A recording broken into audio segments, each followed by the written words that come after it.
Hey everybody, welcome back to the Shelter Hole. Hey, listen, before we get started, I want to give a quick shout out here. Hey, this episode is sponsored by Pale Horse Coffee, Country First, Coffee Second. Visit palehorsecoffee.com. Use promo code 4Runner at checkout to get your 10% off your order. Also, this episode is brought to you by 4Runner Productions, where we produce, mix, and master our episodes are produced, mixed, and mastered by 4Runner Productions. For more great content, search 4Runner Productions on YouTube or wherever you get your podcasts, and become a supporter by visiting 4runnerproductions.locals.com. 4Runner Productions, telling the best stories ever told, capturing the soul of our society. Also by Cremoso Cheesecakes. Thank you, Jason Hubbard, for getting on board with us, and some of the best cheesecakes you'll ever have. If you're in the Charlotte area, if you're on Facebook, look up Cremoso Cheesecakes, and you will not be disappointed. Rocky Meadows. Dude, I have watched your live stream for weeks now, and just so happens that you are connected with somebody I've known my whole life, pretty much. Jesus? Jeff. Well, I haven't known him my whole life. He's known me. That was my joke. I knew it was Jeff. Yeah, Jeff. Jeff's a great best friend, brother in Christ, and mentor. And now I'm going to tell you something about Rocky. Rocky is full of energy, and I love that energy, brother. Whenever I watch you on the live stream, I'm like, you know what? This is because the people that you're dealing with, they've got to have some. You better have energy, or you're going to fall behind and not do very well with the folks you deal with every day. Well, they can smell a fraud for sure. They know authenticity and the real thing. And so I definitely try to bring that. Yeah. Exactly. Well, the reason why I have Rocky here is that Jeff pastors the church here. He's a doctor. He teaches at Marshall University in the graduate program. He and Rocky, as you heard Jeff said, have a common their sponsors are common, and that's how you guys met. But now Rocky actually has you have your Monday live stream, or do you call that the movement? That's the movement, right? Yeah, we have our own church service, and it's called the movement. It's just a group of people all wants more from life, and we believe that God is the answer, and He seems to sure show up. Yeah. Hey, listen, you can live stream it. Give us a live stream link real quick. I don't know. It's on YouTube. You can Google the movement and find the movement on YouTube or Facebook, or Rocky Meadows on Facebook. Also, the Lifehouse. The Lifehouse is really why I have Rocky here on the show today. And that's because what he's doing, the ministry that God has brought this man under that's here with me today, Rocky. Your story is similar to Jeff's. You were an addict. And if I understand right, if I read your bio right, I've watched some of your YouTube interviews that you had at the age of 10. Yeah. Tell us about that, brother. I mean, that's amazing. People don't understand that it can be that early. Well, like most people, felt like I was born lost. I had some parents, but I had no real connection to anything and didn't know God. And so by the time I'm about 10, I have some broken things and trauma going on. We could caveat into that, but I found out about alcohol, and it wowed me, man. Like my first drink, and reveal my age a little, it's a big gulp, first big cup, back in my day, it was a small 8 or 10 ounce cup is the biggest thing you've seen. I had a big gulp cup of beer, and it just changed me. It wowed me. From that point on, for the next 24 years, I always drank and always used drugs. For the next 24 years. I saw one of your mugshots, brother. Just one? Well, I'm just going to tell you. There's 38 You don't of look those. anything like you did when you had that mugshot. Praise God. You bulked up. You take care of yourself. And in that mugshot, you look like you weren't even in this world. Now you do. Amen, and I am proud to call you my brother. You too, brother. I am. So, over 30 times you were arrested? 38. In and out? 11 years inside. So 38 arrests, 11 years inside. And 11 years behind bars. Yeah, 11 years. Now, did you find Christ in Yes and no. All right, tell us about that. I'm in my mid to late 20s, full-blown drug addict. They could have offered me, and I live in America, which blows me away to think this way, that here I'm in my mid to late 20s, and if they offered me $1 million, I could not have told you who Jesus was. I might have said he's some religious guy in that Bible or something. I think that would be all I could have said. I didn't know he was the Son of God. I didn't know he died for me, nothing. And somehow I ended up at an old church over here, about 5 minutes from here, and they're Baptists, so they preach Jesus at the end, man. And them Baptists sure do like that water. They'll try to drown you, you know. And they told me about Jesus at the end, and something became alive inside me. You know, they told me he was the Son of God, that he died for my sins. It was my way to reconnect to God, something to that effect, I know. And it rose up and became alive inside me. And, of course, they offer you to come and pray. And I'm like, not getting up in front of these people, no way. And the next Sunday, they get me back at church again, and they told me the same thing, and I just could not deny it. My story would be, I think I lifted up and floated to the altar. I feel like I did. Hit my knees and cried out to God. I had a true encounter, man. Like, it was a real, like, oh, I know God now. Know that feeling. And I'm like, I'm going to be okay.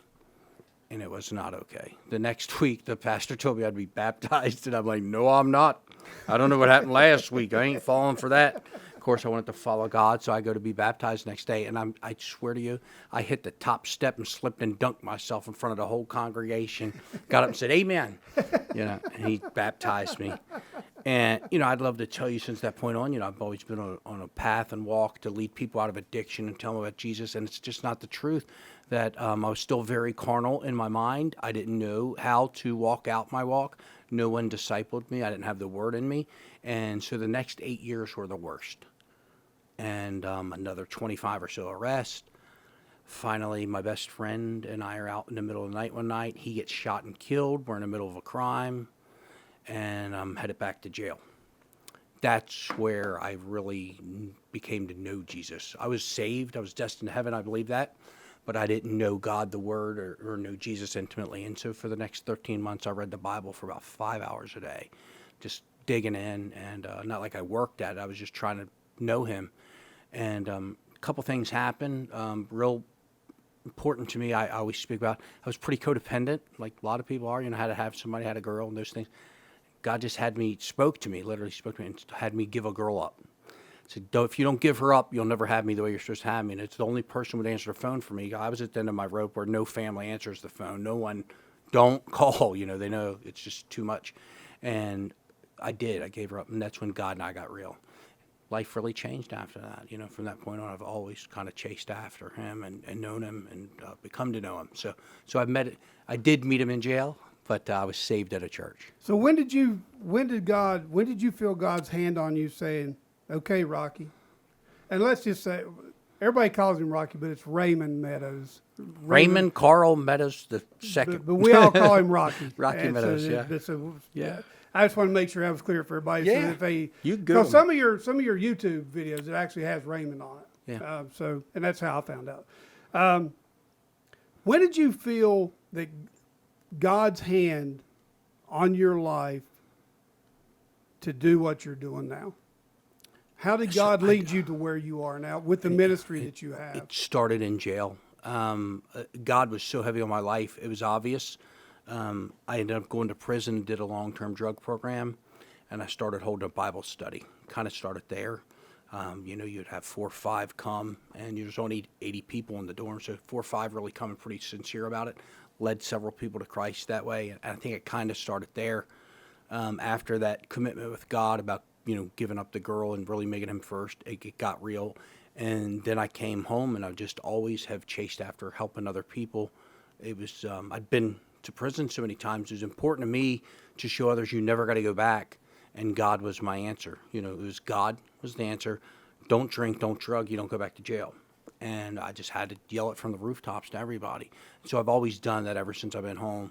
And the quick version of it is that I was working at a long-term drug program right down the street here, and I kind of was getting phased out because they bring their own people through to run it, and I was kind of an implant from prison long-term program. And I still felt led to help people, and I had no money, I had no credit, no driver's license. There was nobody for me at that point because nobody knew me. and I had a little student loan check I was living off of, and God led me to believe I could buy a house. And I just believe God for big things. I always have. I'll get out on the water, if you will. I just walk in faith. And God allowed me to buy a house while I was still riding a bicycle. And that's how I started helping people. And that's awesome. 10 years ago, almost 11 years ago.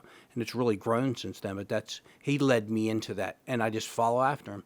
And when you walk in faith at that level, he just shows up. I'm not saying everything's always perfect and it works out and you don't work hard at it. All that happened. But I just believe God. Well, see, here's the thing. You can reach people that I can't because you've lived it. You've been behind the bars. You have the street smarts that when these men and women come to you, they're not going to pull wool over your eyes, as my grandmother used to say. There's not a knucklehead they could put in front of me. I can't read their mail in about 2 minutes. Exactly. And they know I know what time it is. And that's awesome. And people need to understand that they may not be called to do what a Rocky Meadows is doing, but God has a purpose for every one of us. Everybody has a purpose in their area. I don't care where you're at. If you work at the grocery store, your purpose is there. Exactly. And whoever you can reach in your realm of influence. I just have a realm of influence with street people, homeless people, and people that's been to prison. And that takes drug addicted. That takes a special person. When I pastored the church there in Madison, we had a couple of ladies there. One of them, in particular, her name was Susan. She had a young daughter, in and out of jail. So we had a young married couple was there that would eventually started taking her daughter, and would take because her daughter had nowhere for her daughter to go. Her family wouldn't have anything else to do with her, and we loved Susan. When we tried, at that time I didn't know what to do to get her the help that she needed. She would dry out for a month or two, and then she's back in. So it was just a recurring event. Mm-hmm. So whenever I see what you're doing here, whenever because I'm like, wait a minute, that's Jeff's church. That's Rocky. That's Life.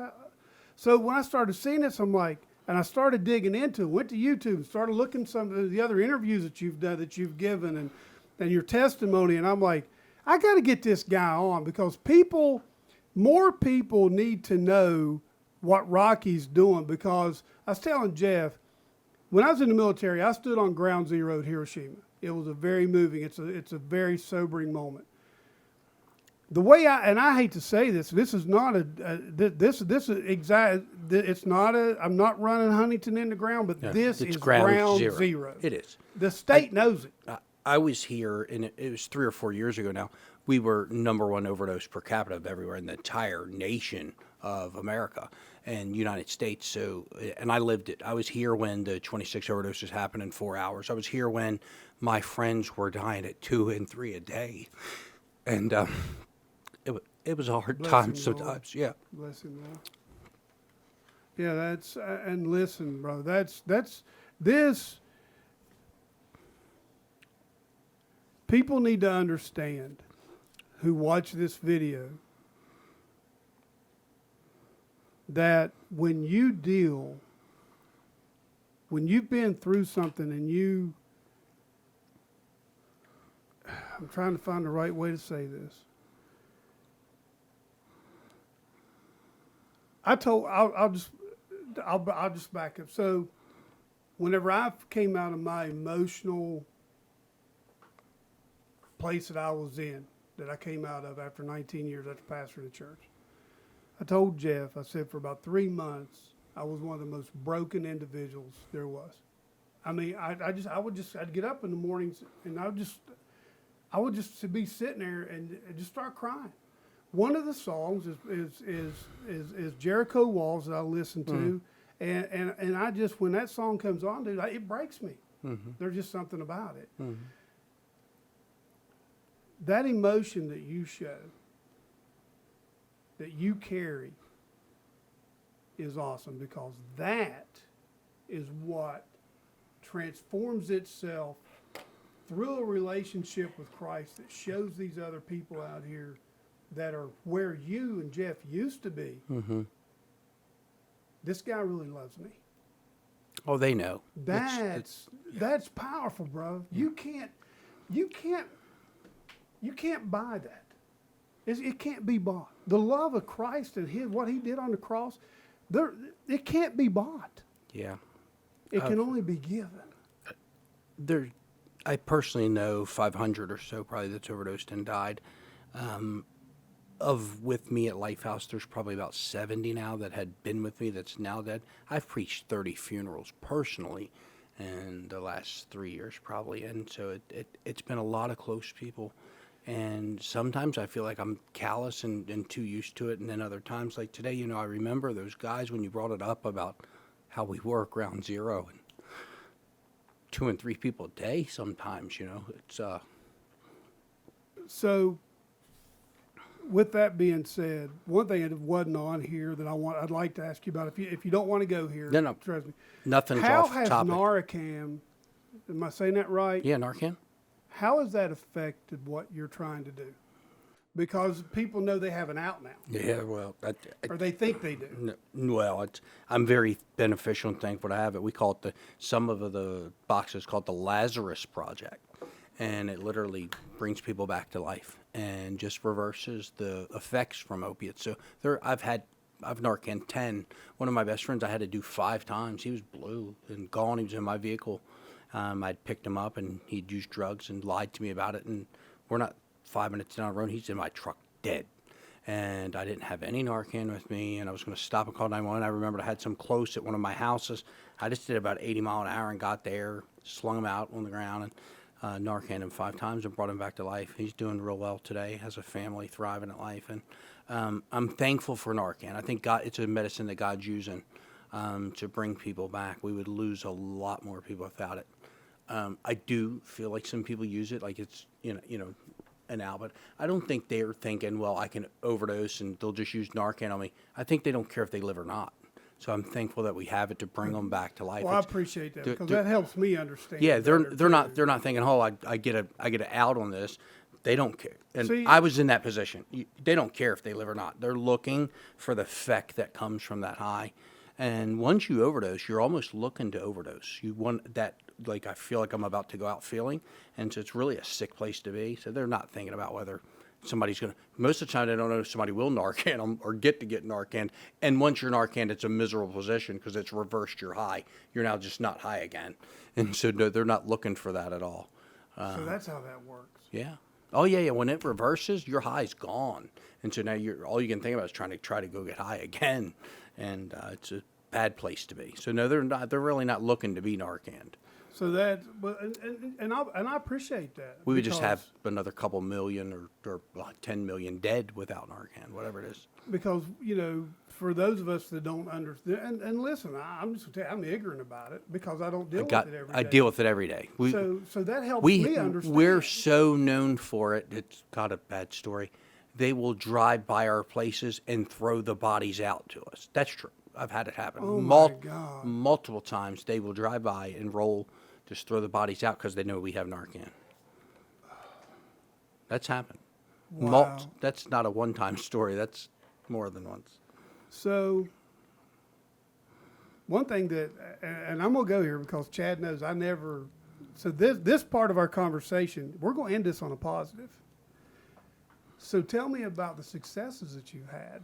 I mean, over the years. I mean, give me an example of 2 or 3 of the people who've come through your program that were there. Was at a Narcan state at one time that now that are just thriving and. I can give you 500 or Yeah, 1,000 or 2,000. I figured that. So there's a lot more positives than there are negatives, and that's what I want to make sure. For what we do, I would say it is. Is there failures? Yeah, but it's not that like we failed or the program fails. It's no different really than the Christian walk. When you say like, well, are they being successful? I don't know. Are they still lying? Are they still sinning? Or if you go into church, are they still cheating on their wives? Are they still stealing money? Are they still Nailed it. gossiping? Nailed All it. them things are still going on. And so in the drug addiction world, some things still go on. And so, but we're killing it at success. One of the things that we do so well is not just bring people out of addiction, but it's about getting them into life. And it's so important not to know you're not just coming out of, you got to get into.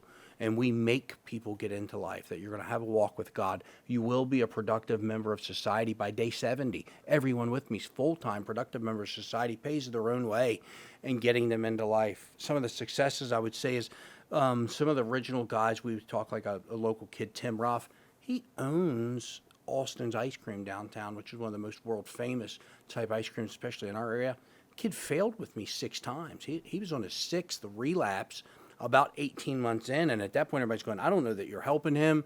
You're enabling him. And there was a lot of things being said. I'm like, well, it may appear that way, but I don't give up on people because God never gave up on me. Amen. And I'm here today because of a chance. And that kid's like 7, 8 years sober today. One of our great alumni, just killing it at life. He just preached at the movement. He did not know God at all. And he was weird about God and Jesus, Bible. I've baptized him. I married him. And he preached here from the Bible. And just killing it at life. But he's just one of many of the Ryan Booths and Jay Turley's and Brian Carr's and Brian Carr's wife and Jim Ruff's wife. I married and went here. The kid I said, his wife also went through our program, and I married them. Ryan Booth, I said, his wife also went through a program, and they're doing real well. Brian Carr, his wife also went through a program, and they're married. So it's like not just them. And then when you watch what happens, like when one guy like that gets, like the whole family gets redeemed. So it's just tons of those stories. That's amazing. So tell us let's walk us through the program from day one until graduation. Wow. What you shoot. Yeah. Give us the broke down version, or however you want to tell. I know you've got to get somewhere. No. I'll give you the simple overview is this, that I learned the hard way on everything in my life. And I used to just try to help people say, come stay with me a couple of days. And it didn't work. And then it was 30 days, and it was 60 days, it was 90 days. And what I found to be true, especially coming out of addiction or probably even trying to live a victorious Christian life, that you had to change things for probably around a minimum of 6 to 8 months. About 6 to 8 months is when you start to see things get real and take place. So we're a long-term addiction recovery program that's a minimum of 8 months long. So you don't put a 29-day stamp on it. Say, okay, you're done. You're Well, I'm a professional in this industry at this point, self-proclaimed probably, by the way, but I've helped many or more people than most, and I have a say about what works and don't, and that doesn't work. If that worked, I would do 29 days. If detox for 7 or 10 days worked, I would do that. And detox by itself is probably 100% failure rate. 29-day treatment, 30-day, 60-day treatment by itself is probably a 90-some percentile failure rate. And so I found any long-term success, it took 6 to 8 months. And I only really work with people from day one. I don't take people that's 30, 60, 90 days clean, because I start with you day one and we build a relationship and a family and a community. And so you can come in dirty on drugs or it doesn't matter. And I start with you day one, and we have an inpatient setting. And you'll go to, and we now have a clinical treatment setting. You see a psychiatrist, see a doctor, get medicine. You will get therapy or an IOP group, but we're always preaching the gospel of Jesus Christ and leading you to God. I believe what we do is lead people to God and give opportunity. We have structure and program all around that, but so it's a minimum of 8 months long. By about day 60, 70, we transition you to a next phase where at that point we want to get you into the world. We want to show you how to work, how to pay your own court fees, fines, your child support, learn how to live, learn how to get credit. Because I had none. Like I told you when I started this, I had no credit. I had no driver's license. Yeah, I remember one of your videos. And today I do really well. I have great credit and several homes, and we do well. And I want everyone to learn how to live successful if they want to. Everybody don't want to be successful, by the way, and live victorious. But I think it's important for people coming out of addiction to live victorious, because I don't think it's biblical. If you can't get people into their promise, the wilderness, they're going back to Egypt. They're going back to drugs, exactly. Right? And so it's important for us to get, and that's why you see, like you said, I was excited and happy all the time. I didn't get sober to be miserable. And I'm fearful for myself with anybody with, the bad feelings, anxiety, depression, worry, all those things. Yeah. That it's important for me to live a victorious life and feel good about life. And so we're always trying to get people into life. That's awesome. I love it that you don't put a date on it. 29 days, you're done. Okay, you should be ready to go in 20. Everybody's different. I wish it worked. If it worked, I would do some 29 days. I would love to say, a guy, like they're married and like he needs to get help, but he needs to get back home to his wife and family and take care of the kids and pay the bills. And I've had zero success. And I have not seen any. And I'm a professional. I only know 2 friends that ever went to 28-day treatment that are still sober today, but they really submerged themselves into the recovery program, into God and church as well. and to stay sober. Now that could, if they would, everyone would do that, it could work, but it doesn't happen. Somehow you get back off pace, back off track, and you go back to self and flesh, which for a guy like me means alcohol and drugs. So the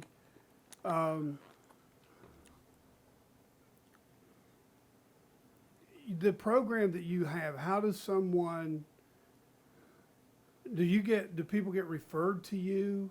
How do not most of the people find you? Yeah, well, it did. I never tried to. I don't have a referral program or advertise, none of that. We have about 200 beds and 200 people in a bed right now, and we stay 95% occupied through referral because we're successful. That everyone kind of knows at this point when you want to get well, and if you're broken, and not only that, if you're in jail and your mom won't answer the phone, I do. I have money. I have jail calls today, every day. I take calls from jail and collect, by the way. And so when you're done playing with your life and you want to way out and you know you really want to get better, I'm kind of the place you call. And because of the successes we had, everybody just knows. I've had 9 graduates from our program that now have other programs. They have recovery houses, 150 bed centers, 100 bed centers. That's 9 incredible. that we have, the fruit that we've produced have produced at least 9 others that are now involved in running recovery programs. Now, are those in West Virginia? Are those in different states? Or 7 of the 9 are right here in the city. wow, so definitely ground zero, brother. And you know, we're Boone County people. I was born and raised in Boone County. I preached down there. Yeah, I've been. We actually started the first house in Boone County, which was Hero House, by the way. I took my people down there and we spoke to every church and raised the beginning funding for that. So the first recovery home in Boone County, I was a part of starting it as well, and the one in Putnam County and several others. But, yeah. That's awesome. Yeah. That is. I can't. I'm at a loss because of what you're able to do. Because now you bought the YMCA building. Yeah. So what happened was later on, what I do in ministry is like really, God just always has to show up. And so I don't want to call it a broken model because it's God, but financially, if you look at the business world, it's not a good model unless you can attach to good grant funding and those kind of things, or big philanthropy base, which isn't. I've always been self-funded, which means I help a man or woman get better. And once they go to work, they try to pay $100 a week, and it's not great. And so there is a clinical medical model that exists, and I wanted to for years. Finally, my board said, if you're going to do that, that's separate from what we do, start a for-profit. And so my wife and I opened a for-profit clinic called Tri-State Addiction Recovery Resources, which supplies all the medical and clinical. And so we have top-level care of psychiatry and doctors and medicine, everything that we never used to have. I mean, we preached the gospel. We did a good job of taking care of people, but there's a lot of things missed in the beginning for years that we didn't have to be able to take care of. So we bought, for pennies, by the way, they almost gave us that building property because it was that bad. But it's high-level, state-of-the-art facility 14 months later. It's been 2 years now. And 37,000 square feet, 2 full gymnasiums, a workout gym with every service also that I offered, that we give front-end clinical and medical services to everyone coming in with us now. And 2, they're able to take their energy to the gym or to the pool or whatever you have there. We didn't used to. The only rec we had was on the weekend. You go outside to a basketball court, and so now they have several times a week. They have a basketball gym, a walking track, and a full workout facility as well. And that's to me. I think that's important to have somewhere to put that energy. Well, the Bible says physical exercise profits a little bit. It's important some. Yeah. That's awesome. We think it's good for the self-esteem and humanity of a person to work out and get in shape and feel good about themselves and get health back. Now you're running AA and NA meetings here, correct? A couple of days a week. Jeff, we have meetings here. I don't run any of those, but I'm ascribed to the 12-step program. I would say I'm an active member of AA and attend NA. They're one and the same to me, same 12 steps. I just happen to attend AA mostly. But yeah, I'm an active member in the 12-step program. And that's just another way that Jeff and the church get involved as well. So I see you. I can see it online, but it's nothing like being present. So what's the atmosphere, the aura, the spirit like in the church when you've got all these people coming in to be baptized on Mondays, when you all do your baptisms? I gotta be honest, it really just blows me away I'm still in my flesh every week. I show up, and I'm going, I have nothing to say. I'm going to get up there and talk about 2 minutes and be done, and be like, and somehow God shows up every week, and it's probably the most amazing, exciting service of anybody that's attending church and you feel like it's a little dry or you're missing something. We have the most hungry, on fire for God people in church, where I have regular altar calls of over 100 of people rededicating or giving their life to Christ, and there's many weeks we baptize 15 and 25 people. And so to have God move at that level, it's just a hungry group of people that's so broken that need God. It's exciting compared to church world. So, and then on Mondays, we were sitting here talking before we started filming. Now, Mondays is the movement. Yeah. That you said started with just you and a few guys out here on the riverbank doing Yeah. a little Bible study, and now you've got I'm doing that Lifehouse thing I was telling you about. It's the early days, and one of my guys that really wasn't even a godly guy said, "Hey, I think you're supposed to do a Bible study down at the river." And I'm like, "Nah, I don't think so." He said, "No, you are." I took a little black leather-bound Bible to the river. Me and 8 guys went down there.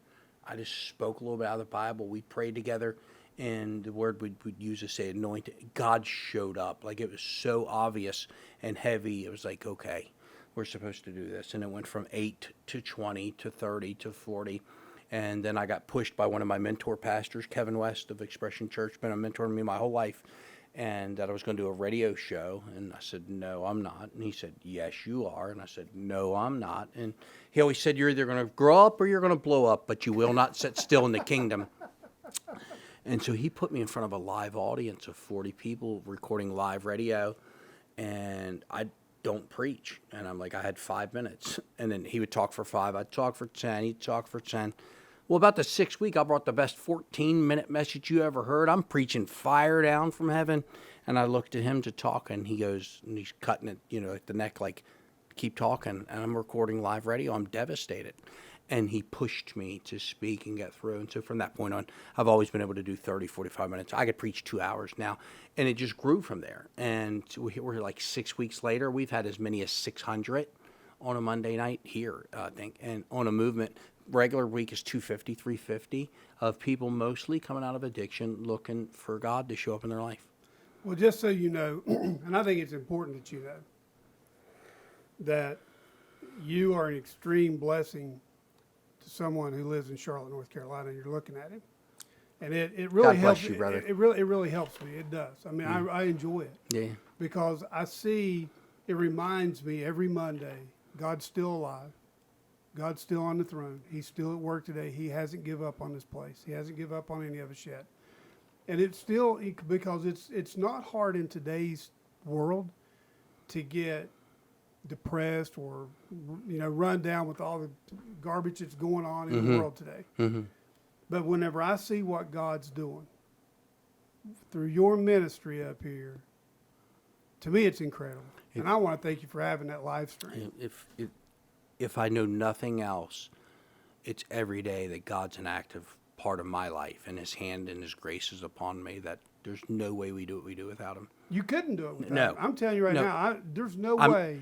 I'm literally not sitting here with you without God in my life every day. I'm a real deal alcoholic, drug addict. I would be on, and I did it right here too, by the way.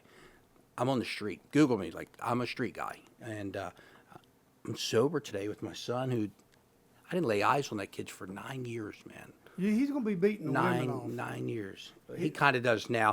We're working on that at the moment. Again, I mean, it's an God- awesome young man.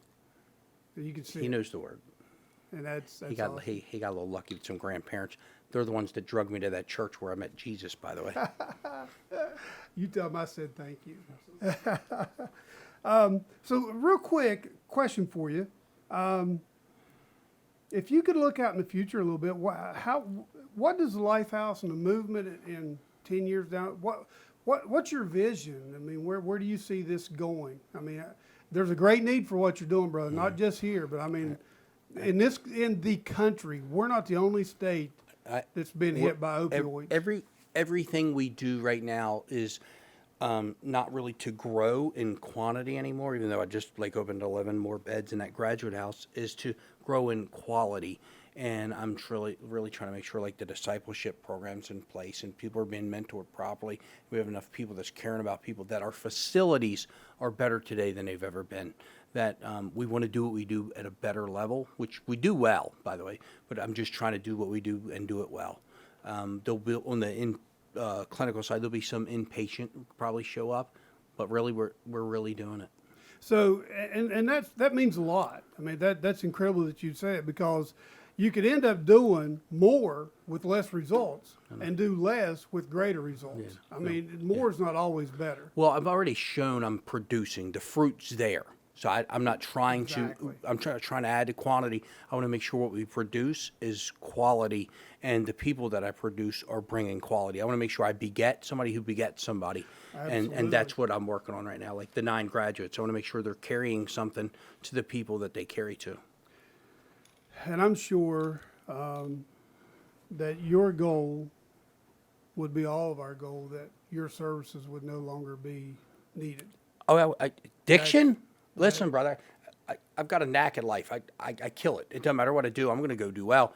I'm thankful I get to help people in addiction. If I was independently wealthy and I could just stop working, one of my good friends who runs the city mission, I would still be on the street with homeless people or addicted people, helping someone get better. But as far as having a job at helping addicted people, I wish I was out of a job. I can make a living. Oh, absolutely. I would, but I would still probably find broken people, homeless or whatever. That would, if I was independently wealthy, we already talked about, I would still be helping broken people. Yeah, and you know what? But until that day, I thank God for you, brother. Oh, you kidding? I love what you guys do, man. Jeff and I have been talking about this for a long time, and what you guys are doing. I'm so We thankful want to for try y'all. to bring awareness to what you're doing, to try to help, if it brings funds or people or whatever it is, because it's not always, the person may not have $1 to give, but they might have an hour.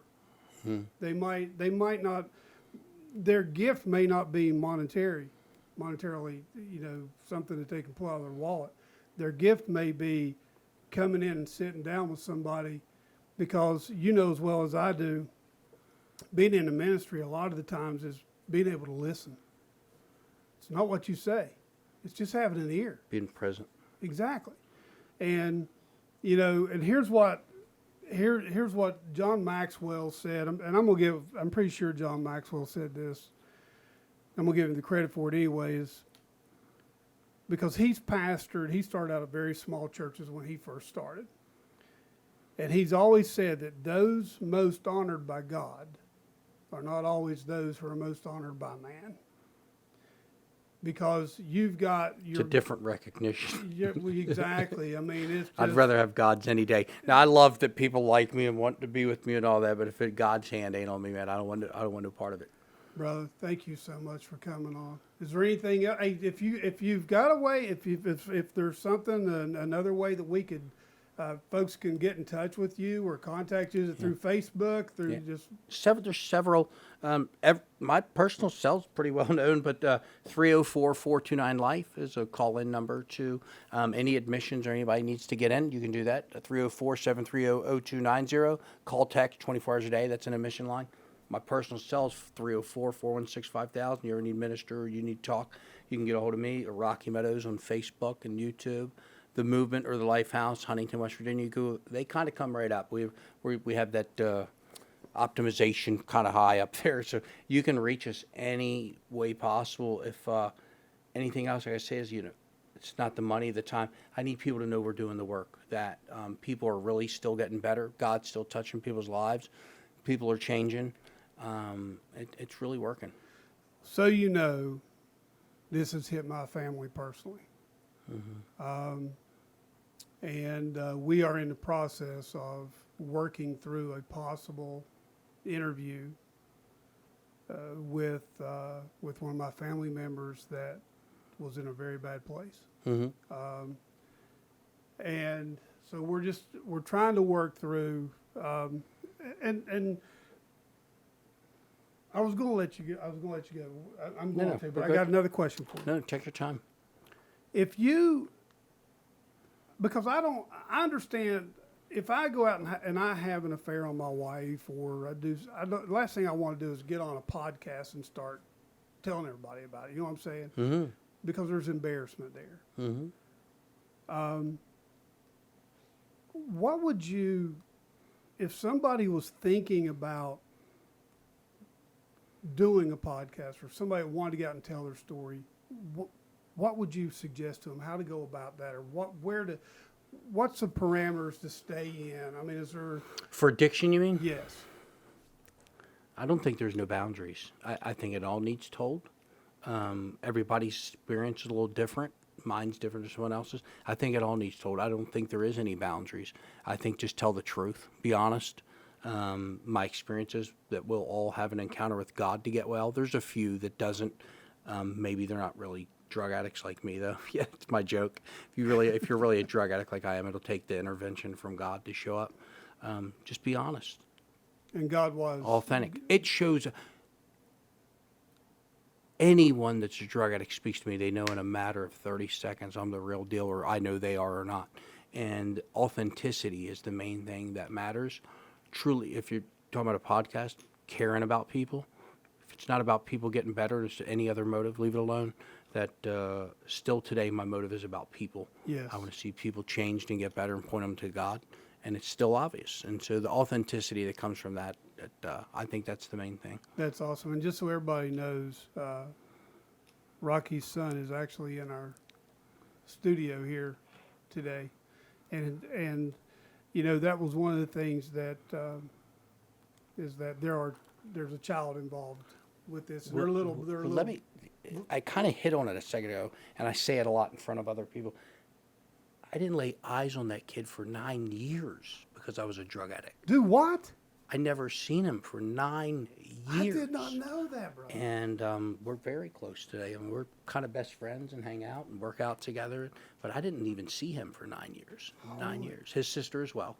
And I'm an active part of both their lives, David. He and I are very close. And because of, you know, if you could, everybody thinks it's too late, it's over. And like I had lost my rights. I had no rights. They were in abeyance, gone. And once I got right, I could go over to his house and pull in the driveway and see them anytime I wanted. Things, when you get better, it turns around. That's awesome. I'm glad you got your dad back, man. He's an awesome dude. This guy right here is an awesome dude. I don't want to make me choke him about half. Well, No, we have a great relationship. He knows, he was brought up in church for the most part, so he knows the word pretty well. He's a good young man, and he's learning how to walk it out now. I'll tell you what, if I wouldn't want to feed him, he's a big boy. And I'm not telling you. He eats a little. Y'all can't see him. He's not fat. This kid, he's just a big boy. He could be playing. Don't pump him up. He's not that big yet. He's got about 10 more years where he tries something today. Oh my gosh. Right, I can't thank you enough, brother. And like I told Jeff, I don't want this to be the last time. No. I'll make myself available anytime, and you could call, text, whatever. You want a live stream? I'll do anything to help you guys and make it better or work. Because we want to bring awareness to what you're doing and what Jeff's doing here. Whatever we can do, and if I can help promote it, whatever you're doing, let me know. I'll help in any way I can to get the word out with you guys. Thank you so much. Again, that's Lifehouse. You can check them out, or the movement. They're on Facebook, YouTube. You can look up either Raymond Rocky Meadows or Rocky Meadows. He's got other YouTube stuff out there as well. It's an incredible testimony, and it needs to be told because he is a success story. Jeff is a success story. Mm-hmm. I have a success story, a couple of them in my own family that I've got relatives that have gone through that I know that if you put your trust in God, in Jesus Christ, and truly want to help yourself. Now listen, you're going to zig and you're going to zag, but you can't give up. Mm-hmm. God will not give up on you. Amen, brother. And he didn't give up on me. 19 years in the desert, brother. He could have, but I'm back. And that's why I tell people, Johnny G's back, but it's not about me. These podcasts, they're not about me. None of it was never about he did it for you, but he gave it to you to give it away to others. And it's supposed to be multiplied and given away. I was thinking, thank you for getting me sober. are you kidding? I'm thankful I'm sober. It was never just about me. It was for Exactly. everyone else I can touch and share the love of Christ to. By you didn't just get sober and then quit and then just go off and do your own thing. Oh, as a Now matter of you're fact- giving it to others. We have a statement that says you got to give it away in order to keep it, as a matter of fact. And so to stay healthy and for me to stay sober, I do actively, continually tell other people you can get sober too. So when Chad first started his podcast, the motto that he first started with was giving to others that others may give, and that's amazing. Yeah, that's what blessed to be a blessing, right? It's that's what it's all about. Imagine if the 12 If they'd have what, stopped, if they'd have stopped, if they just took what Christ got. Okay, I'm good. I've got it. I don't care about you all. There is a flow that happens when you give that God will continually to flow through you, but when you don't, it kind of stops, you know. And it's very important to continue to give it away. I love that motto, Chad. But revival, bro. I pray for revival, but not just for revival and conversions, but to do what you guys are doing. Even with you're dealing with addicts. What we're doing in the church today, when people come to know Christ, we're just letting them walk out the door. We're not doing anything to help them grow, to disciple them and to help them become stronger. And I don't care what the church says, or they're not set up and equipped to deal with active drug addicts No, like they're not. other active drug addicts are. The Bible says, "Be ye separate from the world and don't touch their unclean things. Then I'll be your God, and you'll be my sons and daughters, and I will receive you." There is a separation period that needs to happen from people in the world, especially with drug addiction, bad Exactly. pornography or adulteries and those things. There's a separation needs to happen, and they're trying to minister to them, and they're getting tricked, and they're Yeah. they're coming in. They think they're showed up for Bible study on Wednesday, and they're still in their purse in the closet. Yeah. It's the church isn't set up and equipped for this. yeah, They no. want to be. They're trying. They're doing a good job, but it takes more. Yeah. And- Well, what I was saying is where you're dealing with the drug addict side Mm-hmm. of it. When, let's just say, a normal person that doesn't have the addiction but gives their life to Christ. There's a that- similar walk. Yeah. You There's know, a similar encounter that needs to take place. We have a joke that says the 12 steps that we use of AA or NA would be beneficial to any Christian and would I've been absolutely through 'em. Actually, when I went to school, in fact, I had absolutely to- wreck your life and change in a great way and help you increase your walk. I feel about AA meetings or NA meetings the same way I do about tractor trailer school. I think anybody that gets a driver's license should have to go to 18-wheeler tractor trailer school because it would change the way they drive. Or go to motorcycle safety class to get your motorcycle license. It's the same thing. So if you're going to deal with what you're dealing with, you need to have that. Yeah. The 12 steps just make you take a look at your life in a way that you never would have and get a closeness with God that you never would have and repair relationships with other people you never would have in a way. I had to do both, by the way. I did have to go to tractor trailer school in the Navy, and it changed the way I drive my I vehicles. would say. And then also, whenever I was taking my speech class at Fairmont State, one of the things that we had to do was we had to go to AA meetings, and then we had to write on the communication side. Now I take it back; it was my psych class. It was my psychology class. It's been so long ago, right? But it changed me because I'm sitting there with these people, and I think I'm normal, right? And I'm sitting there and I'm thinking, why am I here? But then it dawns on me. I know why I'm here. Amen. And God works in mysterious ways, brother. He doesn't do anything by accident. You're not here by accident. And this podcast, God's going to use this this is to edify and glorify Him, Amen, brother. and to help further the kingdom of God. And the fewer addicts that we have out on the street, the more people we can get to give their life to Jesus Christ and turn their life and become somebody that can return to society and live a normal life and edify and glorify Him through that process. Then, brother, I'm all about it. Amen, brother. If I don't care if it's never pays a dime, I don't care. I've got a job. God blesses me every day going to work. 57 years old, I can go do more than a lot of 20-year-olds can. Amen. And I'm blessed. And if that's what He wants me to do, and then do this on the side, hey, I'm all about it. And thank you so much. Hey, everybody, thank you again for joining the Shelter Hole. Rocky, thanks again for coming in, and we'll catch you guys in the next one.